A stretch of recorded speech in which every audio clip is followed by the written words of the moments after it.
আসসালামু আলাইকুম সবাইকে। আশা করি সবাই ভালো আছেন। আজকে আমরা আবার ইন্ডেক্স নিয়ে কথা বলবো এবং ইন্ডেক্স নিয়ে আমরা আমাদের লাস্ট যে 4টা ভিডিও, 1 মাস আগের ভিডিও, যেটা আমরা ইন্ডেক্সের একদম ফার্স্ট ক্যান্ডেল থেকে এই পর্যন্ত লাস্ট 4টা ভিডিওতে প্রত্যেকটা ভিডিওতে আমরা ইন্ডেক্স নিয়ে কথা বলছি এবং আহ, আমরা যেই রকম ভাবে ধারণা করছি যে মার্কেট মুভমেন্ট হবে, exact to the point market সেইভাবে মুভ করতেছে। দ্যাট ডাজন্ট মিন যে আমি অনেক ভালো অ্যানালিস্ট বা আমি কোনো মার্কেট মেকারদের সাথে যুক্ত, একদম এরকম কিছু না। মার্কেট তার ন্যাচারাল বিহেভিয়ারে ফিরে আসছে। আমরা যেরকম প্রিডিকশন করতেছি বা আমরা যেরকম অ্যানালাইসিস করতেছি, মার্কেট সেইভাবে মুভ করতেছে। এইটার মানে মার্কেট তার ন্যাচারাল বিহেভিয়ারে ফিরে আসছে। ওকে, কারণ অনেকে, আমি ইন্ডেক্স নিয়ে অ্যানালাইসিসে যাবো, আমি ইন্ডেক্স নিয়ে আজকেও অ্যানালাইসিস করবো আমরা ইন্ডেক্স নিয়ে, এবং তারপরে একটা ইন্টারেস্টিং সেগমেন্ট আছে আজকে আমাদের। আজকের ভিডিওটা একটু বড় হতে পারে, বাট আজকের ভিডিওটা কাইন্ডলি সম্পূর্ণ দেখেন। আমি আশা করি আজকের ভিডিও থেকে অনেকেই উপকৃত হবেন। যেহেতু মার্কেট অনেক ভালো অবস্থায় আছে, সবাই একটু চিল মুডে আছেন, সো চিল করে ভিডিওটা দেখেন। ভিডিওটা এই চিল করার মতোই। ওকে, সো অনেকেই একটা কথা বলেন, বা আমি দু একটা ইউটিউব ভিডিওতেও মেবি রিসেন্টলি দেখছি যে ইন্ডেক্স খুব একটা বড় ইন্ডিকেটর না। আহ, আপনার স্টক দেখে আপনার সবকিছু করা উচিত। নো, যে কোনো দেশের পলিটিক্যাল সিচুয়েশন এবং financial situation is the most important indicator of stock market in any country. যে কোনো দেশের ফিনান্সিয়াল সিচুয়েশন এবং রাজনৈতিক প্রেক্ষাপট ওই দেশের স্টক মার্কেটের জন্য সবচেয়ে বড় ইন্ডিকেটর। তারপরে ইন্ডেক্স। কি করে আসলে? রাজনৈতিক অবস্থা একটা দেশের ফিনান্সিয়াল অবস্থা ক্রিয়েট করে। বুঝছেন ব্যাপারটা? আমি একটু আপনাদের বোঝানোর চেষ্টা করি, বা একটু জাস্ট খুব কমন সেন্স, কিন্তু ব্যাপারগুলো মানে খুব হার্ড কিছু না। Political situation influence financial situation. Financial situation influence index. Index influence people and institute. Institute influence stocks. So এইভাবে কোনটা most important indicator? Political situation, তারপরে ফিনান্সিয়াল, তারপরে ইন্ডেক্স, তারপরে বিনিয়োগ কত আসতেছে, বিদেশি বিনিয়োগ কত আসতেছে, দেশি বিনিয়োগ কত আসতেছে, তারপরে স্টক। কারণ কি? আপনার পলিটিক্যাল সিচুয়েশন যদি ভানারেবল থাকে, আপনার ইন্ডেক্স খুব একটা ভালো থাকবে না।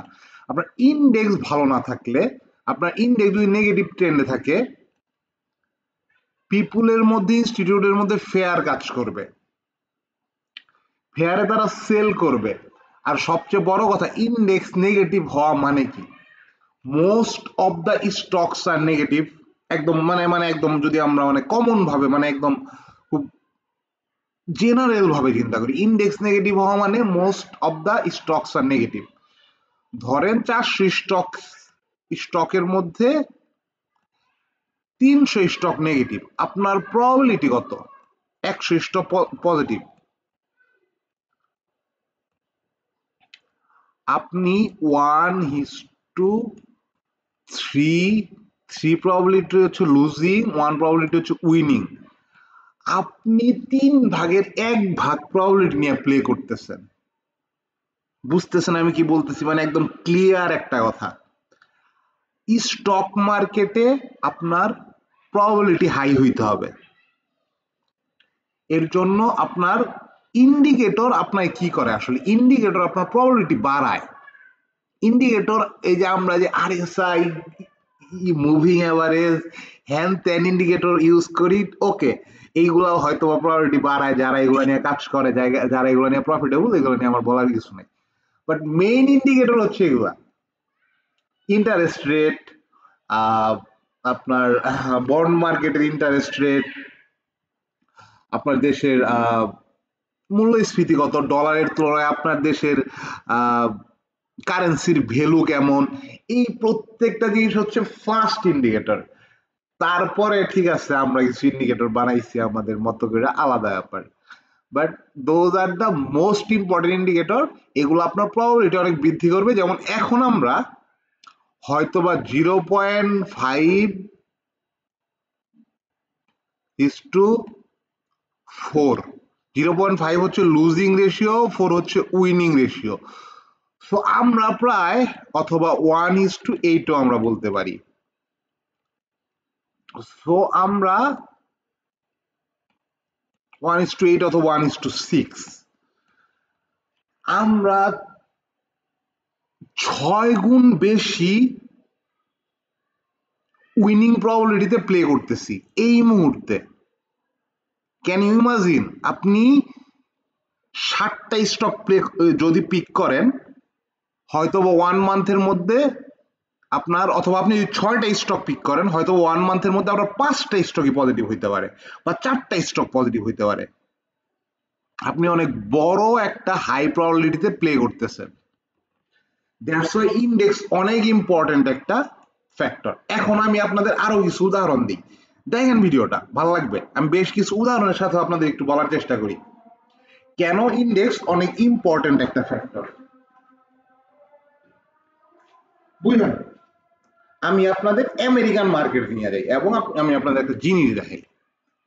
এই মুহূর্তে আমেরিকান মার্কেট তার অল টাইম হাই আছে। আমরা ইউএস 500 দেখলাম লাস্ট ডেতে একটা ব্রেকআউট করছে এবং স্ট্রংলি সাস্টেইন করতেছে এবং খুবই স্ট্রংলি ব্রেকআউট করছে। আপনারা যদি দেখেন, আপনারা যদি আমি একটু মানে বিগ চার্টে দেখাই, অল টাইম হাই আছে। আপনার কি মনে হয় যদি আবার বাইডেন প্রশাসন আসতো, was it possible in this short span of time? এত শর্ট সময় পসিবল হতো না। কারণ কি বুঝেন একটা ব্যাপার, আমি আপনাদের একটু দেখানোর চেষ্টা করি। এইটা হচ্ছে আমার 6/23, মানে 23/6, মানে আগের মাসের 23 তারিখের একটা আমার গ্রুপে, আমার হোয়াটসঅ্যাপ গ্রুপে আপলোড করা একটা পোস্ট, যেখানে আমি বলছিলাম world market seems okay even after the significant change of war.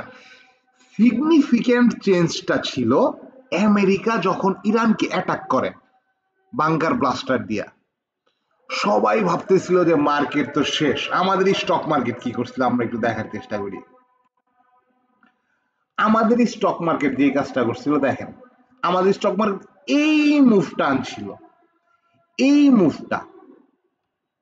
এবং আমি এইটা সকালেই, আমি একদম মানে সকালে ঘুম থেকে উঠাই, আমি যখন 23 তারিখে আমরা যদি যাই একটু, ওকে আমরা 23 তারিখে ইউএস 500 এর দিকে যাই।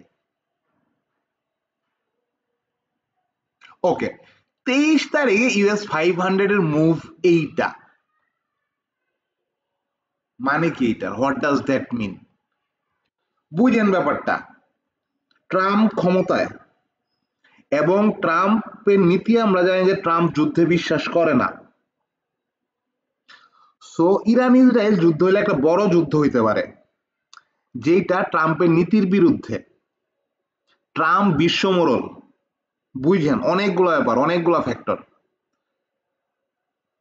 সো আমেরিকান পিপুল এটা বিলিভ করে নাই যে ইসরায়েল আর ইরানের মধ্যে কোনো যুদ্ধ হবে। দ্যাটস ওয়াই মার্কেট এই সিচুয়েশন। ট্রাম্প কি পলিটিক্যাল পারসন, তার নীতি কি বিজনেস মাইন্ডেড নীতি। সে নিজেও একজন প্রপার বিজনেসম্যান, তার নীতির সবার উপরে থাকে বিজনেস, তারপরে এভরিথিং। মানে ফার্স্টে বিজনেসকে সেভ কইরা আর যা যা করা যায়, কিভাবে ডোমিনেশন ক্রিয়েট করা যায়, এটা তার নীতি। So people believed in that and market কিন্তু ওই দিন বেশি স্ট্রং একটা মুভমেন্টে ছিল, যেটা আমাকে ইন্ডিকেট করছে। এবং আমি অনেকের সাথে এই ব্যাপারটা শেয়ার করছি যে মার্কেট আমারে বলতেছে না যে কোনো বড় যুদ্ধ হইতে পারে। এটা আমি অনেকের সাথে শেয়ার করছি যে মার্কেট আমাকে বলছে না যে কোনো বড় যুদ্ধ হইতে পারে। এবং তারপর দিন থেকে মার্কেট শার্প আপ মুভে, দেখেন মার্কেট সাইডওয়েজ, আবার গতকাল মার্কেট একটা ব্রেকআউট করছে। সো এই হচ্ছে মোটামুটি কেন কেন এই জিনিসগুলো অনেক ইম্পর্টেন্ট ইন্ডিকেটর। এবং তারপরে আপনার মার্কেটে আপনার স্টক ঠিক আছে। কিন্তু এই শব্দের সুবিধাটা কি জানেন? ধরেন মার্কেট অনেক এক্সটেন্ড হয়ে গেল, আপনি কিন্তু শর্ট সেল করতে পারবেন, বাট বাংলায় শর্ট সেল করা যায় না। দ্যাটস ওয়াই আমি আমার স্টুডেন্টদের একদম ফার্স্ট ক্লাসে, আমি যতগুলা কোর্স করাইছি ফার্স্ট ক্লাসে একটা কথা বলি যে বাংলাদেশের মার্কেট সব সময়ের জন্য না। বাংলাদেশের মার্কেট 5 বছরে 2 বছরের জন্য। আমরা একটু এখান থেকে ফিরে আসি। আমরা একটু পেন ওকে, পেন ওপেন আছে, জাস্ট বাংলাদেশের মার্কেট প্রত্যেক 5 বছরে 1.5 থেকে 2 বছর, 1.5 থেকে 2 বছর ভালো থাকবে আর বাকি সময় খারাপ থাকবে। এখন অন্যান্য মার্কেটে কি আমরা আসলে ওয়ার্ল্ড ইনফ্লুয়েন্সার বা ওয়ার্ল্ডের যারা স্টক মার্কেট নিয়ে কাজ করে তাদের কাছ থেকে আমরা অনেক ইনফ্লুয়েন্সড। আপনার বুঝতে হবে আপনার দেশের মার্কেট কি, অন্যান্য দেশে কি। মার্কেট উপরে গেলে তারা বাই করতেছে, মার্কেট নিচে আসলে তারা সেল করার সুযোগ পাইতেছে। এর জন্য সেই সব দেশে ইনভেস্টরের সংখ্যা অনেক বেশি। ইন্ডিয়ার কথা বলেন, আমেরিকার কথা বলেন, আমেরিকায় 60% উপরে অ্যাক্টিভ এবং passive investor in stock market. ইন্ডিয়ায় নেয়ার একটা পাবলিশ হয়েছিল, I am not sure 8 to 10% বা 6 to 8%। এটা ইন্ডিয়ার মতো এত বড় একটা দেশে অনেক বড় একটা সংখ্যা। অলমোস্ট 150 কোটি একটা দেশে যদি ধরেন 5% হয়, ক্যান ইউ ইমাজিন 150 কোটি একটা দেশে 5%, এটা কিন্তু হিউজ একটা নাম্বার। এটা নিয়ার অ্যাবাউট 7.5 করোড়, মানে 7 থেকে 8 কোটি ইনভেস্টর। কেন অ্যাক্টিভ এবং প্যাসিভ? কারণ তাদের উপরে গেলে তারা বাই করতে পারে, নিচে আসলে তারা সেল করতে পারে। আমাদের দেশে কিন্তু সেলিং অপরচুনিটি নাই। সো আমরা কি করতে পারবো, মানে যদি স্বাভাবিক সেন্সে বলি, স্বাভাবিক সেন্সে আমাদের আসলে 5 বছরের মধ্যে বা 4 বছরের মধ্যে যে 2 বছর উপরে যাবে, এটা এটা এটা একদম কমন একটা ক্যালকুলেশন। এই ক্যালকুলেশন আমরা আসলে মার্কেট ওইভাবে খাটাইতে পারি না। মার্কেটে ক্যালকুলেশন আরেকটু ভিন্ন হয়ে যায়। 4 বছরের মধ্যে নর্মালি 2 বছর মার্কেট উপরে যাবে, 2 বছর মার্কেট নিয়ে যাবে। সো মার্কেটের এই নিচের সময় মার্কেটে থাকা যাবে না, এটা ওই বিজনেস সময় না। তখন স্টক মার্কেটে বিজনেস সময় না, কারণ আমরা শর্ট সেল করতে পারতেছি না। সো জেনারেল ক্যালকুলেশনে 4 বছরের মধ্যে 2 বছর আপনার মার্কেটে থাকা উচিত, 2 বছর থাকা উচিত না।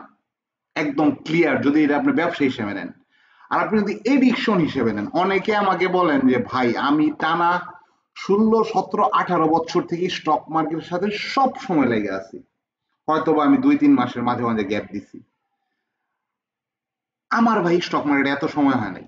আমি 2016-17 মাঝামাঝি কোনো একটা সময় থেকে স্টক মার্কেটে, আমার 8 ইয়ার্স, ওকে 8 ইয়ার্স, 8 এন্ড অথবা 8 ইয়ার্স এর একটু উপরে। আমি ফার্স্ট 3 to 4 ইয়ার্সে আমি একটা জিনিস বুঝে গেছি যে বাংলাদেশ স্টক মার্কেট সব সময়ের জন্য না। কিন্তু যারা আপনারা বলেন আপনারা ভাই এই 16, 17, 18 বছর থেকে সবসময় স্টক মার্কেটে বড় জোর 3-4 মাসের ব্রেক নিচ্ছেন, আই এম নট শিওর যে আসলে আপনারা এতদিনে কি বুঝতে পারছেন। নর্মাল ক্যালকুলেশন একদম, আপনি যদি কমন একটা ক্যালকুলেশন, আপনি যদি ক্লাস 3 এর একটা বাচ্চারে বলেন যে এই মার্কেট 2 বছর উপরে, এই মার্কেট উপরে যায় নিচে আসে, এখন বাবা ঘটনা হচ্ছে নিচে আসার সময় আমার কিছু করার নাই, আমি শর্ট সেল করতে পারবো না, কিন্তু উপরে যাওয়ার সময় আমি বাই করতে পারবো। তাহলে আমার এই মার্কেটে কতদিন থাকা উচিত। সেই লোকটা বলবে আপনি এই দিকে কোনো একটা জায়গায় বাই করবেন, এই দিকে কোনো একটা জায়গায় সেল করবেন, এই সময়ে কিচ্ছু করার নাই আপনার, এই সময় আপনার কিছুই করার নাই, এটা বিজনেস দেওয়ার সময় না, এটা হলো নর্মাল ক্যালকুলেশন। বাট আমার ক্যালকুলেশনে বলে বাংলাদেশের মার্কেট অন্যান্য দেশে বুঝছেন, অন্যান্য দেশে সেল খুব ফাস্ট হয়, বাংলাদেশের মার্কেটে বাই খুব ফাস্ট হয়। রিমাইন্ডেড, যেহেতু এখানে শর্ট সেল করার সুযোগ নাই, বুঝছেন ব্যাপারটা। সেল কেন ফাস্ট হয় অন্যান্য দেশের মার্কেটে? Sellers are always short time trader. So seller active হয়, যারা বাই করছে তারা অ্যাক্টিভ হয়, মানে যারা বাই করছে তারা সেল করার জন্য অ্যাক্টিভ হয়। নিউ সেলার, আচ্ছা, যারা বাই করছে তারা সেল করার জন্য অ্যাক্টিভ হয়, যেটা আমাদের দেশে হয়। অনেকেরই স্টপ লস আছে যেগুলো হিট করে মার্কেট নিচে আসে, যেটা আমাদের দেশেও হয়। কিন্তু এই নিউ যে সেলার অ্যাক্টিভ হলো শর্ট সেলের জন্য, এইটা তো আমাদের দেশে নাই। দ্যাটস ওয়াই আমাদের দেশের সেল এতটাও ফাস্ট না, বরঞ্চ আমি বলবো আমাদের দেশে বাই অনেক ফাস্ট। সো 2 বছরে যেটা বাই হয় সেটা রেঞ্জ করে 2.5 থেকে 3 বছরে অথবা 2 বছরেই ধরেন নিচে আসে, তারপরে তো মার্কেটের আবার একুমুলেশন ক্রিয়েট করতে হবে, তারপরে তো উপরে যেতে হবে। তো এই একুমুলেশন জোনটা থাকে 1 বছর, বুঝলেন? 2 বছর উপরে গেল, 2 বছরের নিচে আসলো, একুমুলেশন জোন থাকলো 1 বছর, তারপরে মার্কেট আবার উপরে যেতে হবে। এখানে কিন্তু একটা ডিস্ট্রিবিউশন জোনের একটা ব্যাপার আছে। সো ডিস্ট্রিবিউশন জোনও থাকতে পারে 1 বছর।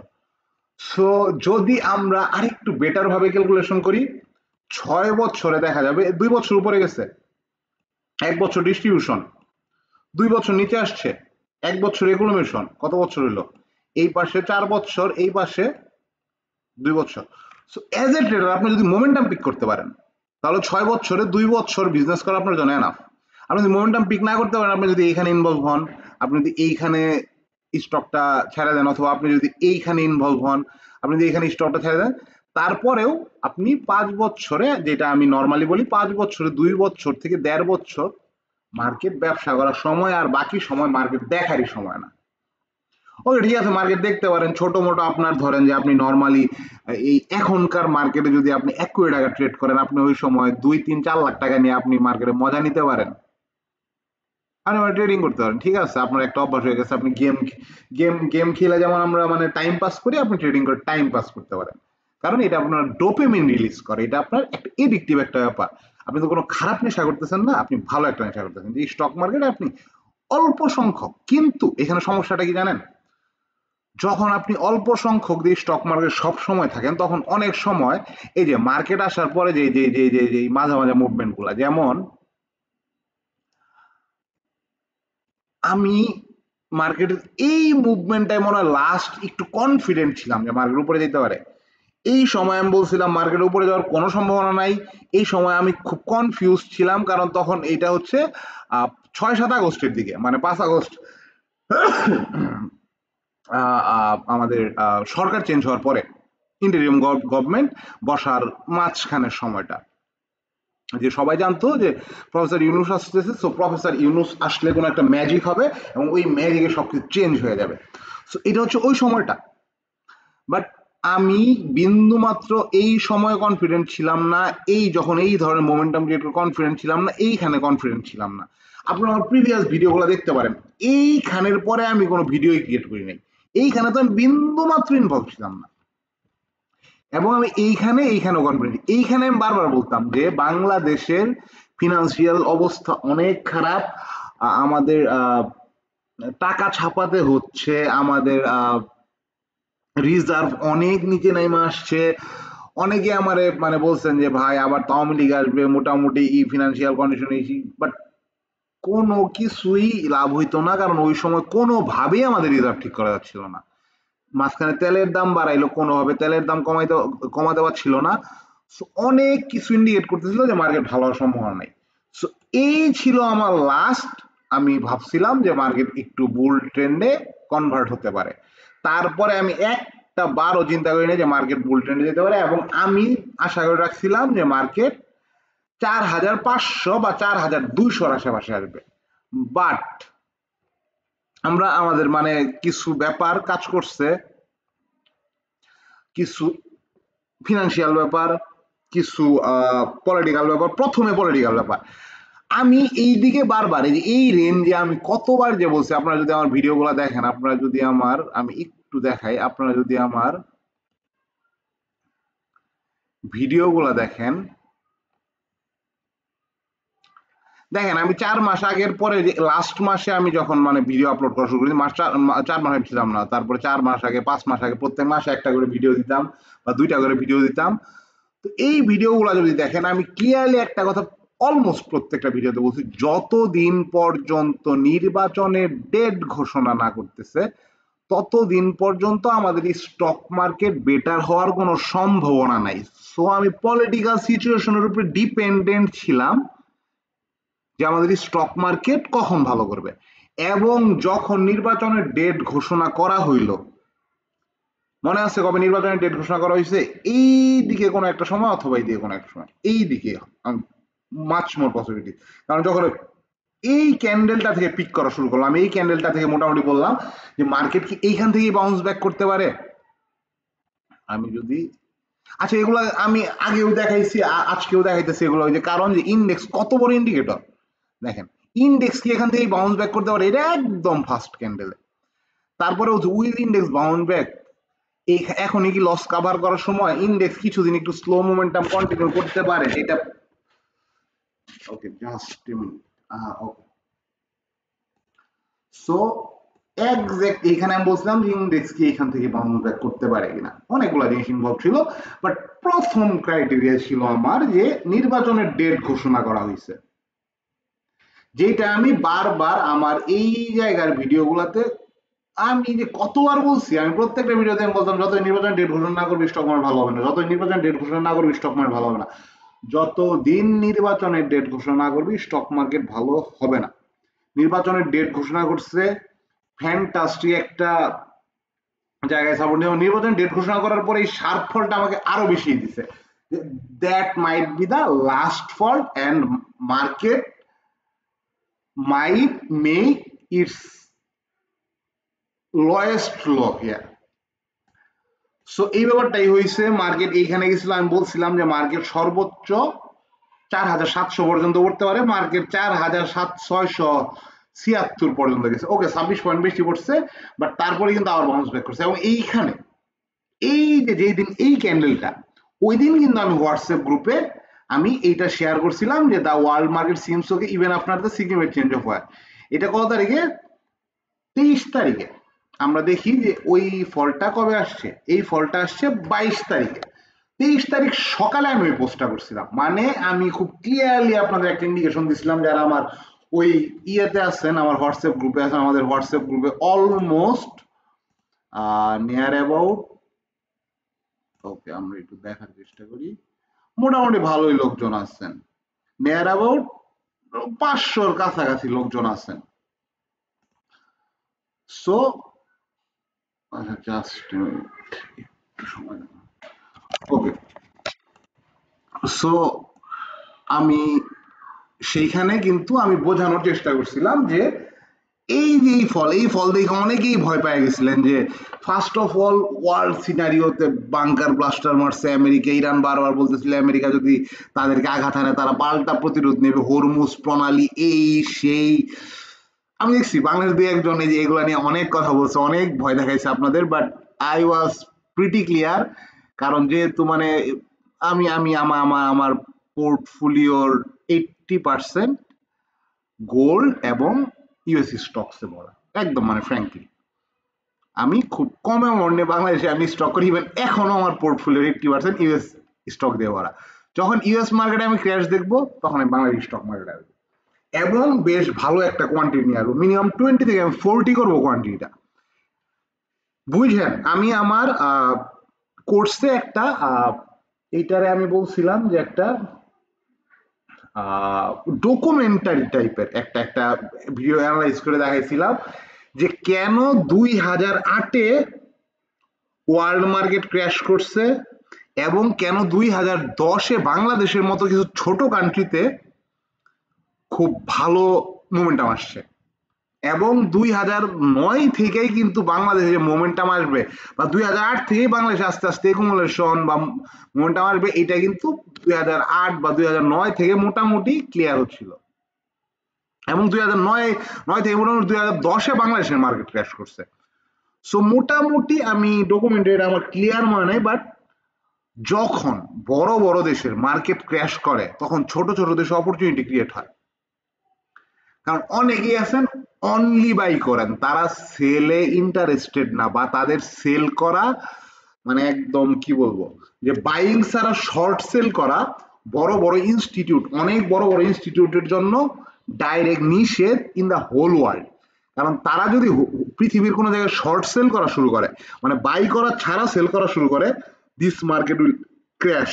মানে তারা যদি কোনো দেশের ইকোনমি ধ্বংস করতে চায়, তারা চাইলে এটা 1 2 3 দিনে তাদের পক্ষে সম্ভব। বুঝলেন? ব্ল্যাক রক তার 2টা ছায়া কোম্পানি আছে, ছায়া কোম্পানি গুলো ওকে এক্সাক্ট নাম মনে নাই। তারা 3জন মিলায়া $20 ট্রিলিয়ন হোল্ড করতেছে। ব্ল্যাক রকের একারই মোটামুটি 13-14 ট্রিলিয়ন আছে, আর 2টা ছায়া কোম্পানির আছে আরো $6-7। সো তারা যদি বাই না করে সেল করার অনুমতি পায়, অথবা আরো বড় বড় অনেক কোম্পানি আছে, তারা যদি বাই না করে সেল করার অনুমতি পায়, তারা যদি চায় যে কোনো দেশের একটা ইকোনমি, কারণ পৃথিবীর অধিকাংশ দেশের ইকোনমিতে, মোটামুটি ভালো দেশগুলোর ইকোনমিতে তাদের 10-12-15% মতো ইনভেস্টমেন্ট আছে ইকোনমিতে, শেয়ার মার্কেটে যাই বলেন। তারা যদি এই 15 বা 10% একদিনে উইথড্র করে, তাদের দেখা দেখি আরো মানুষ উইথড্র করবে। সো একটা স্টক মার্কেট কে 20-25% 2-3 দিনে ধসায় দেওয়া তাদের জন্য কোনো ব্যাপার না। সো অনেক ইনস্টিটিউটের অনুমতি নাই বাই ছাড়া সেল করার। সো তারা কি করে বুঝছেন, মানে একটু একটু মানে ব্যাপারগুলো একটু রিলেট করার চেষ্টা করেন। স্টক মার্কেটে আছেন, এই নলেজ গুলো আপনার কাজে লাগবে কখনো না কখনো। এই নলেজ গুলো আমি কাজে লাগাইতেছি, এই নলেজ গুলা কাজে লাগায় আমি এই অত্র এলাকায় আমি কখনো ইনভলভ হইনি, এই নলেজ গুলা কাজে লাগায় আমি এই এক্সাক্ট ফার্স্ট ক্যান্ডেল ইনভলভ হয়েছি। এই নলেজ গুলা কাজে লাগায় যখন মার্কেট বিগ মুভ আনছে, আমি ওই দিন বলছি যে মার্কেট, ওয়ার্ল্ড মার্কেট সিমস ওকে, এটার কোনো প্রভাবই পড়ে নাই, ফুল মোমেন্টাম ক্যাপচার করতেছি। এই এই নলেজ গুলো অনেক দরকার। আপনার ব্যাক এন্ডে যদি এই নলেজ গুলো না থাকে, আপনি কনফিডেন্সই পাবেন না। আপনার কখন অ্যাগ্রেসিভ হইতে হবে, আপনার কখন হোল্ড করতে হবে, আপনার কখন ওকে রিল্যাক্স করতে হবে যে ওকে মার্কেট আমি দেখতেছি নেক্সট 6 মাস 1 বছর পারফর্ম করবে না, আই শুড রিল্যাক্স। ওকে, আপনার ইমোশনাল কন্ট্রোল যদি অনেক ভালো হয়, আপনি ধরেন যে 1 কোটি টাকা ট্রেড করেন, আপনি 2-3 লাখ টাকা দিয়ে প্লে করতে পারেন। 2-3 লাখ, যারা 1 কোটি টাকা ট্রেড করেন তাদের কাছে 2-3-4 লাখ টাকা কোনো ঘটনা না। আপনি মজা নেওয়ার জন্য যে ওকে আমার 4 লাখ টাকা থেকে আমার 50%, 60%, 70% লস হবে, 1.5 লাখ 2 লাখ হবে, আই ডোন্ট কেয়ার, এই পরিমাণ টাকা নিয়ে আপনি প্লে করতে পারেন। কিন্তু আপনার যদি মার্কেটে কনফিডেন্স না থাকে, আপনি যদি না বুঝেন যে মার্কেট আসলে কিভাবে ওয়ার্ক করে, আপনার এই কনফিডেন্স থাকবে না, এবং আপনি আপনার সাইকোলজি বারবার ইমব্যালেন্স হয়ে যাবে। এবং আজকের ভিডিওটাই বেশ বড় হইতে পারে, কারণ এরপরে আমরা যেইখানে চলে যাবো, আপনাদের একটু দেখাই। এরপরে আমরা খুব ইন্টারেস্টিং একটা সেগমেন্টে চলে যাব, সাইকোলজি নিয়ে খুবই ইন্টারেস্টিং একটা সেগমেন্ট। আপনারা থাকবেন, এই সেগমেন্টে আপনারা বেশ মজা পাবেন। সো ওকে, সো আমি যেটা বলতেছিলাম যে কোথায় ছিলাম ভুলে গেছি। ওকে, হোয়াটএভার। আচ্ছা, সো এই ব্যাপারগুলো অনেক স্ট্রং ইন্ডিকেটর, ম্যাক্রো খুব বেশি কিন্তু বোঝার দরকার নাই। মানে আপনার মাঝে যদি নর্মাল একটা ব্যাপার থাকতো যে যখন নির্বাচনের ডেট ঘোষণা হবে, মোটামুটি বাংলাদেশের সিচুয়েশন আমরা অনেকেই বুঝতেই যে নির্বাচনে কে আসতে পারে বা নির্বাচনে কি হইতে পারে। হ্যাঁ, হয়তো আমরা যা থিঙ্ক করতেছি তার 18-20-17-20-16-20 হইতে পারে, বাট আলটিমেটলি ওইটাই হওয়ার সম্ভাবনা 80%, 70%, 70-80% ইজ হিউজ। ব্যাকটেস্টেড ডাটাতে 70-80% অনেক বড় একটা ব্যাপার। সো দ্য থিং ইজ, আপনার আমি কিন্তু নর্মাল একটা পলিটিক্যাল ইভেন্ট থেকে আমি কিন্তু এইখান থেকে মার্কেট ব্যাক করতে পারে, এইটার 50% প্রিডিক্ট করছিলাম, আর 50% প্রিডিকশনের পিছনে ছিল আমার এইখানে আপনাদের একটু দেখাই দিই, এইখানে একটা গ্যাপ, এই গ্যাপ থেকে একটা রিয়েকশন, এবং এই রিয়েকশনটা একটা বুলিশ রিয়েকশন। মার্কেট যখন এইখান থেকে বুলিশ রিয়েকশন শো করার চেষ্টা করছে, এইখান থেকে বুলিশ রিয়েকশন, এবং নির্বাচনের ডেট ঘোষণার পরে টানা পড়ছে, টানা পড়ার পরে যখন মার্কেট ইন্ডিকেশন ক্যান্ডেল ক্রিয়েট করছে, I was pretty sure now it's the time, এখন মার্কেট ব্যাক করার সম্ভাবনা আছে, এবং মার্কেট বেশ ভালো একটা ব্যাক দেওয়ার সম্ভাবনা আছে। এবং মার্কেট যখন এইখানে এসে এই ক্যান্ডেলটা, এই রেড ক্যান্ডেলটা শো করছিল, আমি ইরান যুদ্ধের মাঝখানে, সবাই যখন বলতেছিল ইরান ইসরায়েলের মধ্যে অনেক বড় যুদ্ধ হবে, অনেক কিছু হয়ে যাবে, এই রেড ক্যান্ডেল যখন শো করছে, তার আগে এই ধরনের একটা ক্যান্ডেল শো করছে, আমি তখনও বলছিলাম মার্কেট সর্বোচ্চ 4700 আসতে পারে, মার্কেট আবার ব্যাক করবে। তারপরে আমেরিকা বোম মারলো, সেই দিন মার্কেট আসলো 4700 আসলো, তার চেয়েও একটু নিচে আসলো 4678 আসলো, 26 পয়েন্ট আমার অ্যানালিসিসে ভুল। তারপরে কিন্তু আবার মার্কেট রিগেইন করছে, এবং যেই দিন এই ক্যান্ডেলটা আসছে ওই দিনও আমি আমার হোয়াটসঅ্যাপ গ্রুপে বলছিলাম মার্কেট সিমস ওকে, ওয়ার্ল্ড মার্কেট সিমস ওকে, কোনো প্রভাবই পড়ে নাই। তারপরে ওয়ার্ল্ড মার্কেট কিন্তু কেন, ব্যাপারগুলো কেন, এটা তো আমি আপনাদের বুঝাইলাম, ট্রাম্পের ব্যাপার বুঝাইলাম, বাংলাদেশ সিনারিও বুঝাইলাম। সো ইম্পর্টেন্ট, অনেক ইম্পর্টেন্ট আপনার পলিটিক্যাল সিচুয়েশন, আপনার ফিনান্সিয়াল সিচুয়েশন, মানে দেশের ফিনান্সিয়াল সিচুয়েশন, নট আপনার financial situation, interest rate, bond market, তারপর আদার ইনভেস্টমেন্ট অপরচুনিটিস যেমন ল্যান্ড প্রপার্টিস, এই সব কিছু অনেক ইম্পর্টেন্ট। এবং ফরেন ইনভেস্টর কেমন আসতেছে, ফরেন ইনভেস্টমেন্ট কেমন আসতেছে, কেমন ইনস্টিটিউট কিভাবে ইনভলভ হচ্ছে, সো এই ব্যাপারগুলো মোস্ট ইম্পর্টেন্ট ইন্ডিকেটর। আপনার ইএমএ, এমএ, আপনার আরএসআই, আপনার সাপোর্ট, রেজিস্ট্যান্স, ট্রেন্ড, এই প্রত্যেকটাই কিন্তু ইন্ডিকেটর, বুঝেন, সাপোর্ট, রেজিস্ট্যান্স, ট্রেন্ড লাইনও কিন্তু ইন্ডিকেটরের বাইরে না, এইগুলো ইম্পর্টেন্ট ইন্ডিকেটর। বাট প্রথমে আপনার ম্যাক্রো সম্পর্কে ধারণা থাকতে হবে, ধারণা থাকলে আপনি কনফিডেন্স পাবেন। ফান্ডামেন্টাল একটা ইন্ডিকেটর, ফান্ডামেন্টাল কেন, কেন ফান্ডামেন্টাল স্টক আপনি বেশি ধরে রাখতে পারেন, আপনি কনফিডেন্স পান যে এইটার ব্যবসা ভালো, এইটা নিচে আসলেও যতদিন পর্যন্ত এটার ব্যবসায় কোনো সমস্যা না হচ্ছে, আপনি তো প্রাইস অ্যাকশন দেখে ট্রেড করেন নাই, ঠিক আছে, আপনারা যারা ফান্ডামেন্টাল টেকনিক্যাল মিলায় ট্রেড করেন, তাদের জন্য আপনি স্টপ লস ইউজ করতে পারেন, বা আপনি এভারেজের জন্য কোন প্রাইস বাইসে নেবেন, এটা আপনারা বুঝতে পারবেন। বাট ফান্ডামেন্টাল যদি মানে পয়েন্ট অফ ভিউ থেকে আপনি কোনো স্টক পিক করেন, আপনার ফান্ডামেন্টাল পয়েন্ট অফ ভিউ থেকেই সেটা থেকে এক্সিট করতে হবে। যে আপনি ধরেন যে দেখলেন যে এইটার নেক্সট কোয়ার্টার এটা ইপিএস বেশি আসতে পারে, কোনোভাবে জানলেন বা বুঝলেন, বা যে কোনো নিউজ পাইলেন আপনি যে এটা নতুন প্রোডাকশনে যাইতে পারে, এটা নতুন ল্যান্ড রিকোয়ার করতে পারে, এটা করতে পারে, ওটা করতে পারে। সো আপনি কিন্তু একটা ফান্ডামেন্টাল বেসের উপরেই স্টকটাতে ইনভেস্ট করছেন, যতদিন পর্যন্ত ওই বেসটা মিথ্যা প্রমাণিত না হইতেছে যে না একুয়ার করবে, চিন্তা করছিল বাট এখন একুয়ার করবে না, ওকে ইপিএস এই পর্যন্ত আমি তো শুনছিলাম, বাট তারপরে আবার নিউজ আসছে না। সো যতক্ষণ পর্যন্ত, অথবা আপনি ধরেন যে আপনি ব্যালেন্স শিট অ্যানালাইজ করছেন, দেখলেন যে না ব্যালেন্স শিট চেঞ্জ আসতেছে, ব্যালেন্স শিট নেগেটিভ হচ্ছে, যতদিন পর্যন্ত আপনি ফান্ডামেন্টালি নেগেটিভ না পাবেন, ততদিন পর্যন্ত ওই স্টক থেকে আপনার এক্সিট করার কোনো মানে উপায় নেই। এখন ব্যাপার হলো আপনি ফান্ডামেন্টালি কতটা সাউন্ড এবং কতটা কনফিডেন্ট, ওই অনুসারে আপনি স্টেপ বাই স্টেপ ইনভেস্ট করতে পারেন। সো দ্যাটস ওয়াই এই ব্যাপারগুলা অনেক ইম্পর্টেন্ট, এটা আপনাদের বোঝানোর জন্য আমি নানান যুক্তি ইউজ করলাম, নানান কিছু ইউজ। ও আচ্ছা, আরেকটা ব্যাপার বলতেছিলাম, আমার যেটা আমি মানে পার্সোনাল কিছু এক্সপিরিয়েন্স শেয়ার করতে, যে যেটা আমার চিন্তা ভাবনা, যে ওয়ার্ল্ড মার্কেট যখন ক্র্যাশ করবে তার 1 বছর পরে বাংলাদেশের মার্কেট তার সর্বোচ্চ মোমেন্টাম ক্যাচ করবে, এন্ড ওয়ার্ল্ড মার্কেট ক্র্যাশ করবে এই মুহূর্তেই হয়তোবা না, হয়তোবা আরো 2, 3, 6 মাস লাগতে পারে, বাট তারপরে ওয়ার্ল্ড মার্কেটের মোটামুটি একটা সাইডওয়েজ মানে এই একটা ডিস্ট্রিবিউশন ফেস করার সম্ভাবনা আছে। ওই ডিস্ট্রিবিউশনের সময় থেকেই আমাদের মার্কেট মোটামুটি একটা বেটার সেন্টিমেন্ট শো করা শুরু করবে। ক্র্যাশটা যখন ওয়ার্ল্ড মার্কেট করবে, তার কিছুদিন পর থেকে বা ওই সময় থেকে বাংলাদেশের মার্কেটের the most strongest bull market. এবং বাংলাদেশের মার্কেট আমি আপনাদের বইলা রাখতেছি, আজকে আপনারা নোট করে নেন, যখন আমেরিকান মার্কেট এবং ওয়ার্ল্ড মার্কেটে ক্র্যাশ আসবে তার কিছুদিন পরে বাংলাদেশের মার্কেট তার অল টাইম হাইকে পার করবে এবং সর্বোচ্চ মোমেন্টামে অল টাইম হাইকে পার করে অনেকটা দূরে চলে যাবে।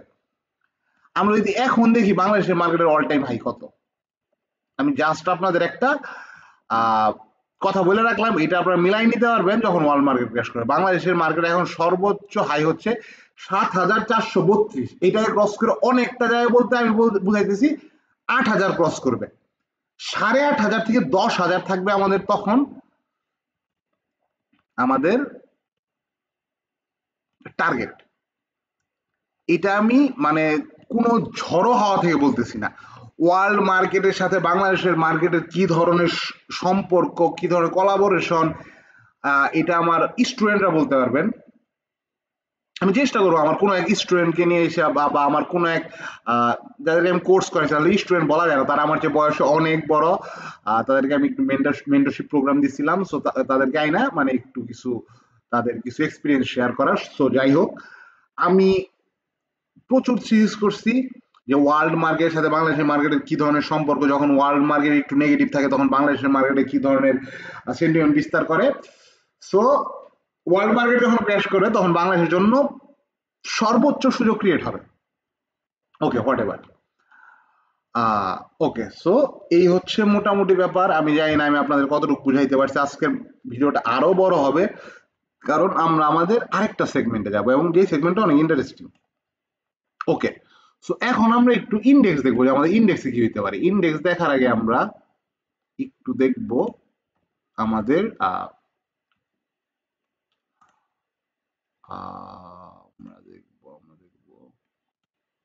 DS30। প্রথমে একটু DS30 অ্যানালাইজ করি কারণ DS30 তার এক্সাক্ট রেজিস্ট্যান্স লাইনে আছে। ওকে, বুঝছেন, DS30 এইখানে একটা গ্যাপ আছে। গ্যাপটা যদি আমি আপনাদের দেখাই যে এই যে DS30 এখানে একটা গ্যাপ আছে, যে গ্যাপটাকে DS30 ফিল করে গেছে, বাট তার উপরে আরেকটা গ্যাপ আছে। এখন আমি যেটা ভাবতেছি দুইটা জিনিস হইতে পারে DS30 তে।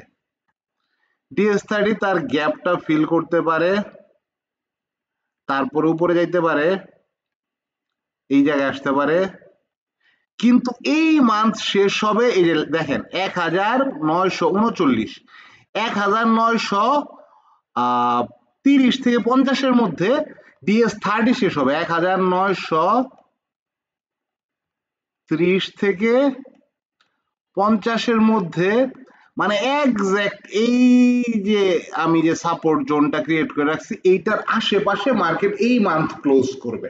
এই মান্থের আছে আর আজকে 18 তারিখ, আজকে বন্ধ, কালকে বন্ধ, পরশুদিন ওপেন। সো তারপরে আরো একটা শুক্রবার শনিবার, এই মাসে আর হয়তো বা আমরা 7 দিন থেকে 8 দিন আমরা ওয়ার্কিং ডেজ পাইতে পারি। সো এই 7-8 দিনের মধ্যে মার্কেট যেই কাজটা করতে পারে, হয় মার্কেট এইখানে এসে একটু সাইডওয়েজ থেকে এইখানে যায় মার্কেট স্টপ হবে, অথবা মার্কেট এইখানে গিয়ে একটু সাইডওয়েজ থেকে এইখানে এসে মার্কেট স্টপ হবে। So what I am thinking, আমি যেটা থিঙ্ক করতেছি যে মার্কেট এই জায়গা থেকে এই জায়গার মধ্যে একটা সাইডওয়েজ ক্রিয়েট করবে। আমি একটা সাইডওয়েজের জন্য খুব ওয়েট করতেছি, এটার প্রতি আমার বায়াসনেস আছে, আপনারা বলতে পারেন যে আমি চাচ্ছি একটা সাইডওয়েজ আসুক, কারণ মার্কেট যেই স্ট্রংলি মুভ করছে মার্কেটে স্ট্রংলি ডাউনফল সম্ভব না। মার্কেটে প্রথমে সাইডওয়েজ আসতে হবে, তারপরে বোঝা যাবে যে এই সাইডওয়েজ কতদিন কন্টিনিউ করে, এর উপরে মার্কেট ডাউনফল আসবে নাকি মার্কেট আবার একটা আপওয়ার্ড মোমেন্টাম কন্টিনিউ করবে। বাট মার্কেট একটা ডিসকাউন্ট দিতে হবে। সো এই মুহূর্তে আমি এই যে ধরেন আমি আপনাদের বলি আসলে কিভাবে কিছু জিনিস ম্যানেজ করতে হয়। আমি এই দিকে প্রচুর অ্যাগ্রেসিভ ছিলাম, এইটা যখন ব্রেকআউট করছে এইখানেও আমি অ্যাগ্রেসিভ ছিলাম। এখন কিন্তু আমি একটু স্লোলি মুভ করতেছি। এই ব্রেকআউটের পরেও আমি ইনভেস্ট করছি, বাট ওইখানে যেই পরিমাণ ইনভেস্ট করছি, ধরেন ওইখানে যদি আমি পারি স্টকে 1 লাখ টাকা ইনভেস্ট করার সাহস পাইতাম, এখন আমি 30,000 টাকা ইনভেস্ট করতে, 40,000 টাকা ইনভেস্ট করতেছি। এত বড় মোমেন্টামের পরে মার্কেটে, এবং যেহেতু মানে যারা মানে আপনারা স্টক মার্কেট বোঝেন যে মার্কেট যখন একটা ভিশেপ রিকভারি নেয়, মার্কেট সাইডওয়েজ কন্টিনিউ করে, অথবা এই জায়গাটা যদি পার করে মার্কেট সাইডওয়েজ কন্টিনিউ করে মার্কেট একটা ডিসকাউন্ট দেয়। এই জায়গাটা যদি পার করে ফেলে, যেটাকে আমরা স্মার্ট মানির বলি break of structure whatever, এগুলা এগুলো মাথায় এনেন না, এগুলো মাথায় আনলে প্যারা হয়ে যাবে, কারণ আমাদের মার্কেট অন্যভাবে কাজ করে, আমাদের মার্কেট আমাদের মতো করে দেখতে হবে। সো দ্য থিং ইজ, আমার মানে এই মুহূর্তে বায়াসনেস এবং প্রিডিকশন মার্কেট এই জোনের মধ্যে থাকবে। এই জোনটা হচ্ছে আমরা যদি একটু মানে একুরেট ভাবে দেখার চেষ্টা করি, 1912 আমরা রাউন্ড ফিগার 1900 ধরে নিলাম, 1912 আমি বলবো, 1912 থেকে 1968, মানে 56 পয়েন্টের মধ্যে DS30 একটা রেঞ্জ ক্রিয়েট করতে পারে। সো DS30 দেখেন লাস্ট ডেতে 83% বাড়ছে, আমাদের ইন্ডেক্স বাড়ছে 30%। সো DS30 যদি আর একটু উপরে যায়, বুঝছেন, DS30 যদি এইখান থেকে মানে একটু সাইডওয়েজ কন্টিনিউ করে মান্থ এখানে শেষ করে, তাহলে আমাদের ইন্ডেক্স যে কাজটা করতে পারে, আমাদের ইন্ডেক্সও তার নেক্সট রেজিস্ট্যান্স 5215। সো 5215-তে গিয়া সাইডওয়েজ কন্টিনিউ করতে পারে, এবং হয় এখানে রেঞ্জ কমপ্লিট মানে মান্থ কমপ্লিট করবে আমাদের ইন্ডেক্স, হয় এখানে মান্থ কমপ্লিট, ইন্ডেক্সের ক্ষেত্রে একটু ক্রিটিক্যাল, অথবা মানে আমাদের ডিএসইএক্স এর ক্ষেত্রে ক্রিটিক্যাল। যেমন আমাদের DS30 ক্ষেত্রে অনেকটাই আমি 80% আমি মোটামুটি প্রিডিক্টিভ মানে মোটামুটি শিওর বলা যায় না, এখানে শিওর হইলে 80% হইলাম কেন। সো দ্য থিং ইজ 80% আমার অ্যানালাইসিস বলতেছে যে ওই রেঞ্জের আশেপাশে মান্থলি ক্লোজিং করবে।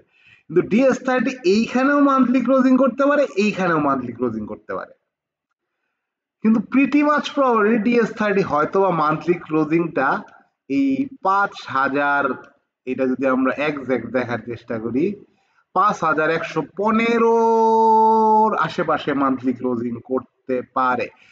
এইটা হয়তো বা 5215-র দিকে মান্থলি, হ্যাঁ 5200 টাচ করে আসতে পারে, যেটা হইতে পারে এইখানে গিয়া এটা টাচ করে আবার মোটামুটি এইখানে মান্থলি ক্লোজিং করতে পারে লাস্ট 7-8 দিনের মধ্যে, লেটস সি।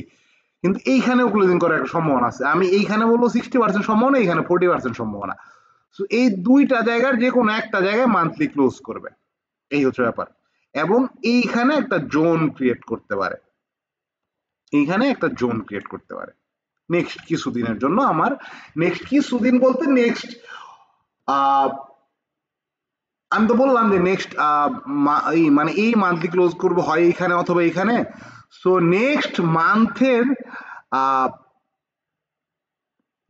23-24 তারিখ মানে নেক্সট মান্থের 25 দিন আমি একটা সাইডওয়েজ রেঞ্জ আশা করতেছি, একটু বড় পরিসরে, যেটা নেয়ার 5116 থেকে 5200, মানে 100 পয়েন্টের একটা সাইডওয়েজ আশা করতেছি নেক্সট মান্থের 20-22 দিন।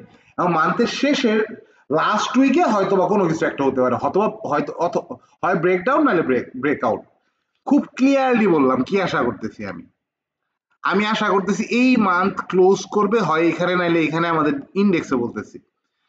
তারপরে নেক্সট মান্থের 22-25 দিন মানে লাস্ট উইকের আগে, নেক্সট মান্থের লাস্ট উইকের আগে মার্কেট সাইডওয়েজ কন্টিনিউ করবে, লাস্ট উইকে অথবা তারপরের মাসের প্রথম উইকে মার্কেট হয় এদিকে ব্রেকডাউন করবে, ব্রেকআউট করবে, অথবা এদিকে ব্রেকডাউন করবে। এদিকে ব্রেকআউট করলে সর্বোচ্চ মার্কেট বুঝেন হয় নেক্সট মান্থের লাস্ট উইকে অথবা নেক্সট মান্থের মানে জানুয়ারি, মানে এটা তো জানুয়ারি ফেব্রুয়ারি মার্চ এপ্রিল মে জুন জুলাই, এটা জুলাই মাস, হয় আগস্টের লাস্ট উইকে অথবা সেপ্টেম্বরের ফার্স্ট উইকে মার্কেট এই রেঞ্জের যে কোনো এক পাশে ব্রেকআউট করবে। উপরের দিকে ব্রেকআউট করলে 5400 আশেপাশে দিতে পারে, আর নিচের দিকে ব্রেকডাউন করলে প্রথম সাপোর্ট হয়ে গেছে এখন 5000 আমরা রাউন্ড ফিগার ধরে নিই, 5000 ফার্স্ট সাপোর্ট, এবং সেকেন্ড সাপোর্ট যেখানে সম্ভাবনা অনেক কম 5900। এই হচ্ছে মোটামুটি ইন্ডেক্সের ডিটেইলস আলোচনা। এখন আমরা একটা ইন্টারেস্টিং সেগমেন্টে যাব, তার আগে বলে নেই গতকালকে একটা ভিডিও মানে আগামীকাল আমরা একটা ভিডিও পাবলিশ করব, যেখানে আমরা মোটামুটি আমাদের এইখানে আমি কিছু স্টক রাখছি, এইখান থেকে আমরা 5টা স্টক বাছাই করে রিসেন্টলি প্লে করতে পারে এবং মিনিমাম উপরে 40%-এর উপরে জায়গা আছে, বুঝছেন। এই মুহূর্তে স্পেস খুব ইম্পর্টেন্ট, মার্কেট যেহেতু বিগ মুভ করতেছে, আপনার উপরে যদি 50-60% স্পেস না থাকে, আমি সবসময় একটা কাজ করি কি, আমি ধরেন আপওয়ার্ড মার্কেট আপওয়ার্ড মোমেন্টামে আছে। এখন আপওয়ার্ড মোমেন্টাম এইভাবে থাকে না, এটা আমি আপনাদের একটা ব্লাফ দিলাম। মার্কেট আপওয়ার্ড মোমেন্টামে থাকে